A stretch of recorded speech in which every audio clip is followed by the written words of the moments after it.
Hi, I'm your host Karen Thompson. Welcome to Staging Cells. We have a great show lined up for you today. We'll be discussing curb appeal and landscaping and how important it is in the selling process. Joining me now first is my guest, Sean Kenny of Royal LePage Meadowtown Realty. Hi Sean, thanks for being here today. Glad to be here, thank you. I just have a few questions. Maybe what we can start off discussing is what curb appeal is and how important it is in the selling process. Well, curb appeal is essentially the first impression that you get of a home when you approach it, when you drive up to it, when you pull into the driveway, or maybe even just driving by. That's right. And why is it so important? Why do you feel that it's a benefit for any seller to really pay attention to the outside of a home? Well, if to be able to be attracted to a home, pulling up to it, it's the very first step of getting somebody into the home, which is really the primary goal when you're trying to sell your home, is to get people into it. People in, that's right. So before we begin talking about how it does benefit a seller, let's look at it from a buyer's perspective again. In your experience, when you're taking and going out with buyers to different homes, what is it that these days buyers are looking for in a home as you're driving by? Well, they're looking for well-executed landscaping. They're looking for good lighting in and around the home, both from an aesthetic standpoint and security. They're looking for a home that's in generally good condition, because a home is not in good condition on the outside, then they're naturally going to be concerned about what the problems may be inside that they can't see. They're also looking for the nice amenities of a home. Does it have a functional backyard, a nice patio or a deck? Are there nice bright gardens that they can enjoy?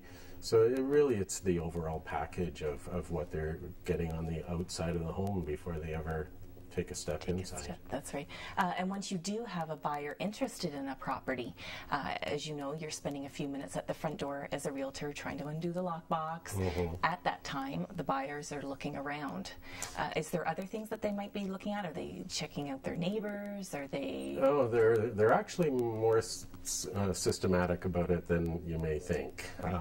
Typically, you see a very regular pattern of possibly stepping back from the house, looking at the overall picture. How does it compare with the neighboring homes? Is it pretty? Is it?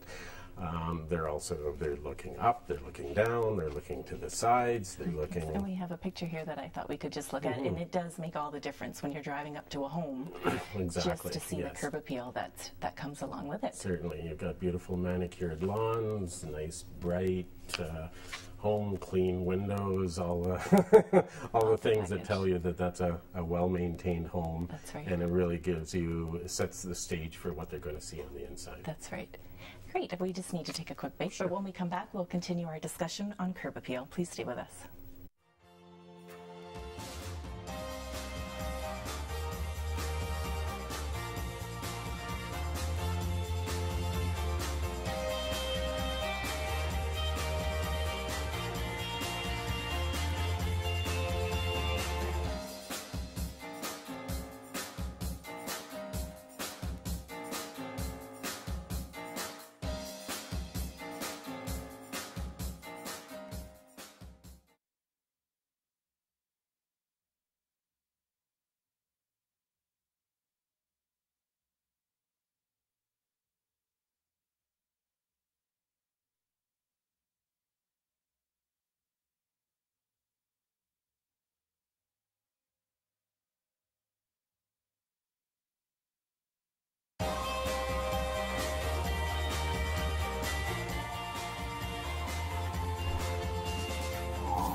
Welcome back to Staging Cells. So Sean, I thought maybe we could just talk about when a stager does go into a home, quite often it's assumed that it's the inside of the property. Right. Meanwhile, the outside is just as important, if not more important. So perhaps we could just touch base on things that your home stager would. Well, typically, certainly try and prepare the client that the stager, what the stager is going to be talking to them about. And it will be about both inside and outside. And that basically they're going to give them some common sense suggestions on preparing the outside of the home for sale, to you know, making sure, you know, that they have all their hoses on the reel, and recycle bins are stowed away, and cleaning the garage out, and getting the clutter off the front porch, you know, putting the toys away, or the winter tires that are stored there for the summer. That's right. And another big one is people don't think about is the old tin can that they use an ashtray out on the porch. So just common sense things that the stager is going to be coaching them on. As they go through the process. That's right. Yeah, because I do speak with clients, and we need to pay just as much attention to the outside as the inside, and give it as much effort as you, especially for photographs, because like we just talked about, most people see everything online these days, and that's the exterior shot is the shot that really represents the house. Exactly. And you know, when you're having a professional photographer come in to photograph your house for your listings and brochures and virtual tours and so on, which are so important, because when people are, as you say, people are looking primarily online when they start their home search, and as they're working through their home search. And the biggest cue that people are looking at online are visual. They want great pictures, they want virtual tours, and they want both inside and out. That's right. And color, lots of color. And lots of color, so that, you know, when the garden's popping and so on. Now, of course, one challenge we have is that not all homes get listed in the beauty of August and July and the summer. But if somebody knows that they're going to be putting their house out, either from late fall through the winter, early spring, then a good idea is to prepare ahead of time. Have some nice pictures of your deck, and of your patio, of your beautiful perennial gardens when they're in full bloom. And a big one is if you have a pool. And, you know, have some pictures available to put in your brochures and put on your listings, because the last thing people want to see is a pool that's half drained with a cover on it. They want to see nice pictures of it.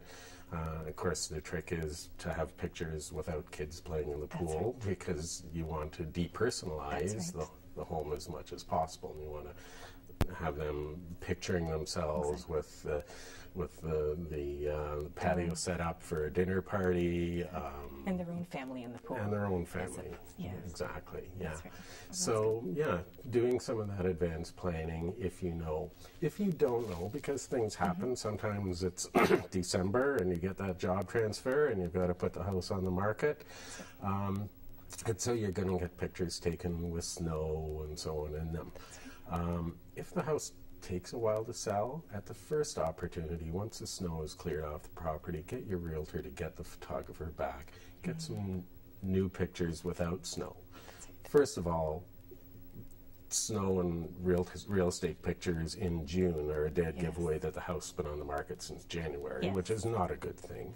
But they just look better, and the whole idea, as I said, is get people into the home. That's right. Now, I know we're just going to take a quick look at a picture of, again, it is when a buyer is doing that first drive-by, and we can see the windows are nice. Everything looks nice about this house from the street, and it's inviting. There's no, you know, the lawn is, like you said before, manicured. There's no children's toys. No. It's very inviting. Yeah, and it's got a nice open porch, which people love to see in a home.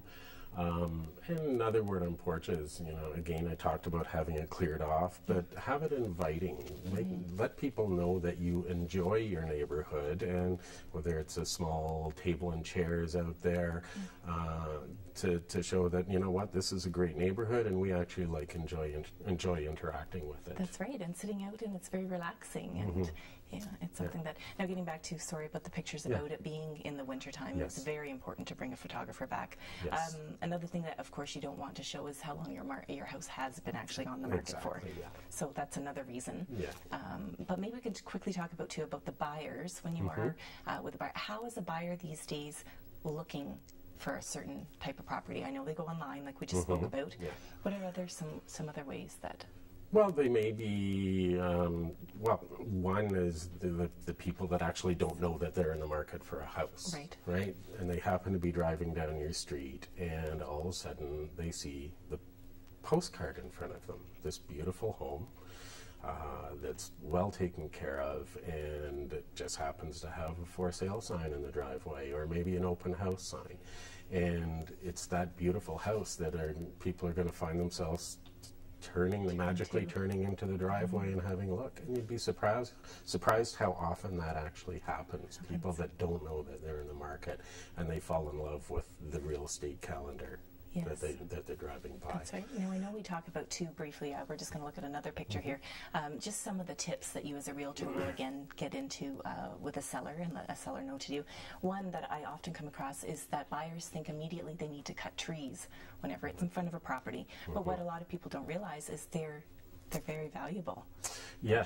Trees actually add a value to the home depending on the age of the home and the size of the tree. It can be upwards of $30,000-$40,000 and more. And to remove that tree, you're actually carving that money out of your bottom line at the end. That's it. So it is important. Yes, we'll talk briefly just also a house number. That's another very important. You need to be able to see the house number from the street. Yes. So you can see here, this one's very, very clear. You could see it. I'm sure it would be really great too if you had a light on top of it so you can see it at night.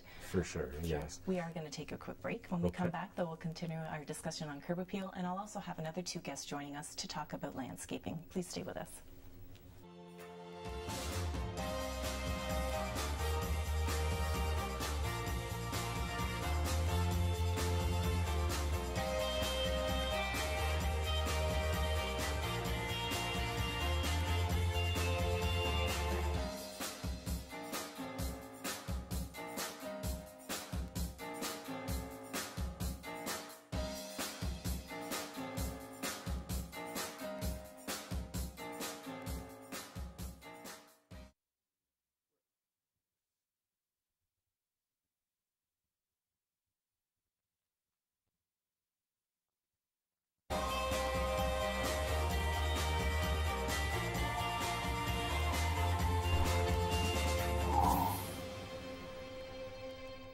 Hi, and welcome back.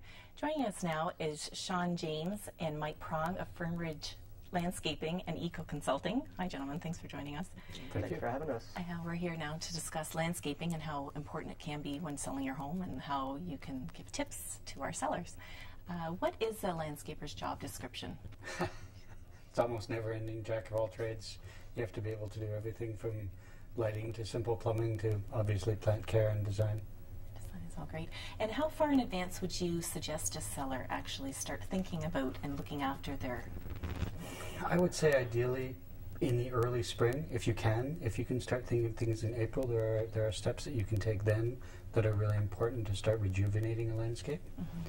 And if you've actually put some thought into what you might like to have done, or a good time to get some advice would even sometimes, depending on the type of company that you're looking for, throughout the winter is actually a great time that we really urge clients or customers to contact us. It allows us to sit down, make sure that we're covering all the bases that they're looking for. So like Sean said, early spring or throughout the winter is a great time to do that, to contact someone in your region. Great. And what, in terms of tips, would you have for what's important, even just a few little things that we can let sellers know regarding their landscape? Well, you've got to look at the hardscaping and the planting, so all the stonework and so on. If you look at safety hazards and so on, maybe sandblast out the sand from your interlocking and put in fresh sand. That'll do a lot to brighten it up and look for areas that need to be relaid.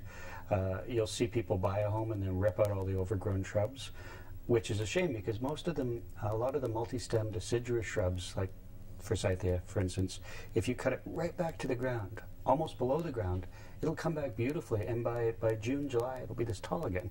So you can completely rejuvenate a landscape. Those giant junipers that everyone has, you can almost bonsai them. You can come in from underneath and clear the bark and expose them, and they won't be so overwhelming. limb up the spruce trees that are blocking the front door, put up with the lollipop appearance for a while, and that way you can keep the established look of the landscape, you can keep the value of it, but still have it look nice and fresh. Right. And in terms of properties that might have, you know, loud noises, different things behind their property, is there anything you can suggest that someone can put up along a fence, just noise reduction? Well, we did a job recently locally that was right beside the highway. So we planted a lot of trees. We put in a water feature, so the water masks it. And our neatest touch was the trembling aspen, because the leaves whisper in the wind. So if you're sitting on your deck, that does a lot more even than a waterfall to mask the sound of the highway. And a waterfall will add 3% to the value of your property as well, so that's worth thinking about. A good patio, especially a permeable patio, will add 12%, so that's valuable things for people to know. Great, yes, and I was just going to touch on that too, because there is a big asset in improving the landscaping on your property. Definitely. Sean and I talked a bit about, you know, removing trees that really shouldn't be removing. That's right, because yes, it's exactly. Yeah, it always is such a crime to see something that does so much good, and we value these things in our heart. People in Halton County paid $300,000 so that a road would go around a tree. It's we have real value with these trees. That's right, that's right. Now, is there any trend, is there anything in landscaping at the moment that you guys are noticing when it comes to houses? Is there anything? Absolutely. Being in the eco sector, I guess we were, I don't want to say ahead of our time, but we've been doing this for quite a while, and it's really, really good now to see a lot of people embracing that ideology, people coming to us looking to implement different types of eco features, whether it be rainwater handling, like Sean mentioned, permeable walkways or permeable patios that allow the rainwater to drain down into the water table as opposed to running off into the storm sewers, which, as we've seen in the last couple of years, especially around this area. And Mike, sorry to interrupt, but we're just going to see a picture here. Yeah. I'm hoping we can just talk about it briefly. Perfect. It should be coming up here momentarily. And yes, we'll just get back to the landscaping and the eco. That's a huge. Yeah. Pollinator really plantings as well. That's right. So here we are. Ah, yes. You can see That's beautiful. a beautiful permeable patio. Is that so? Could you And that tell us a little landscape bit is about also almost entirely edible. it? What? Oh my Yeah. goodness, that's amazing. Yeah, and it can be just as beautiful. There's a lot of demand now. The public is really embracing more than the governments are. The public is pushing this movement forward. Right. So in terms of when someone is hiring a landscaper, how important is it? A lot of people do focus, especially when they're selling a house, because they realize that the money isn't staying with them, it's going on to the next person, the next owner. How important, what focus should be on price? Is there a different thing that, can you sit down with a client and actually just think of, you know, top range? Well, part of it is, I wouldn't say that there's an actual dollar figure that you could put on it, but you can do a lot inexpensively by rejuvenating what you've got, looking for the little touch-ups that need to be made to make it safe, make it look shiny again, really. Especially the rejuvenating of the plantings and the hardscaping. Those are big things. And one thing I might just add to that as well is one thing that really kind of goes by the wayside when thinking about this. It's a very, I don't want to say low-key, that's not the right word, but it's kind of an afterthought, is landscape lighting. Right, that's a great point. Being in Canada, obviously we're dealing with sometimes 7 or 8 months of dark, dreary weather. Right? So having that lighting creates a lot warmer, homier type feel, especially if you're trying to sell in the winter. There's nothing worse than pulling up to a house and having it pitch black. You can't even see the house from the road. And it doesn't take a lot. Just lighting up some trees or downlighting or washing across the front of the house.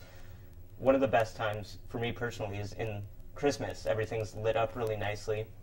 Now, if you can imagine capturing that and having something like that all year, maybe not so ornate or decorative, it's but just as artful. It really can be, and it's something that really gets lost.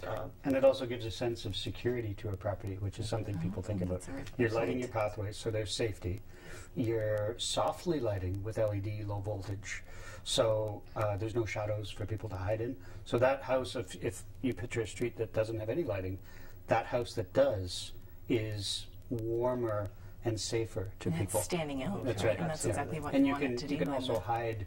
You could have a Chevy in the backyard that your spouse is fixing up, and you light around it, and it's gone at night. That's right. It's a Sorry, good Sean, way we to do work need with to take a break. Yep. When we return, we'll continue our discussion on landscaping. Please stay with us.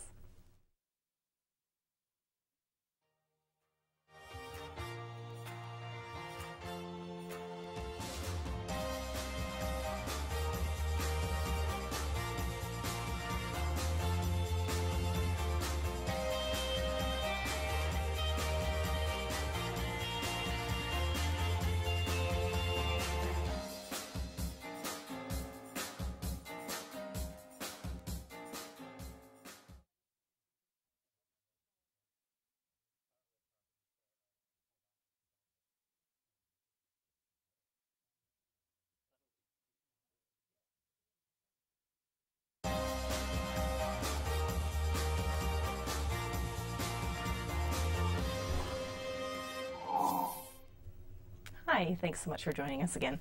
Now, Sean, you had a quick comment about lighting. Yeah, the fact is that for basically 4 months out of the year, the majority of home viewings are done in the dark. Right. Like after 5 o'clock in the evening in the winter, it's dark. That's and right. so having that lighting is really important in terms of staging and showing a home. That's it for sure. Now, Sean and Mike, do you have any tips that we can let our viewers know when selling their home? Sure. Well, a couple of things. If you're redesigning your garden, if you have existing perennials, you can divide them and spread them out and make drifts of them. But remember that flowers come and go. Texture will make or break your landscape. So you want a mix of bold, grassy, and feathery textures.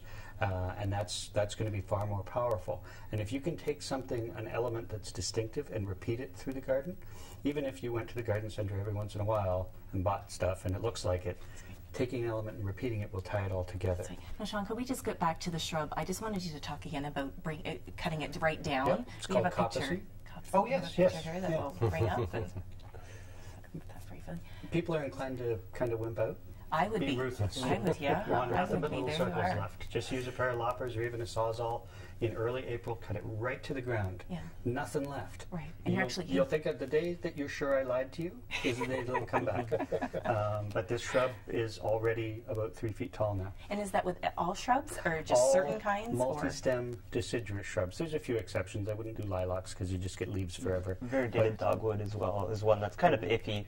Variegated plants come back with a lot of white foliage. Right. But it's a great technique, and really, honestly, it works. That's excellent. Now, I do get asked quite often, is there a trick, a home remedy that we can use on weeds? There are two things that work reasonably well, and they work better in tandem. One is a wonderful invention called a dragon weed burner, basically a flamethrower for homeowners.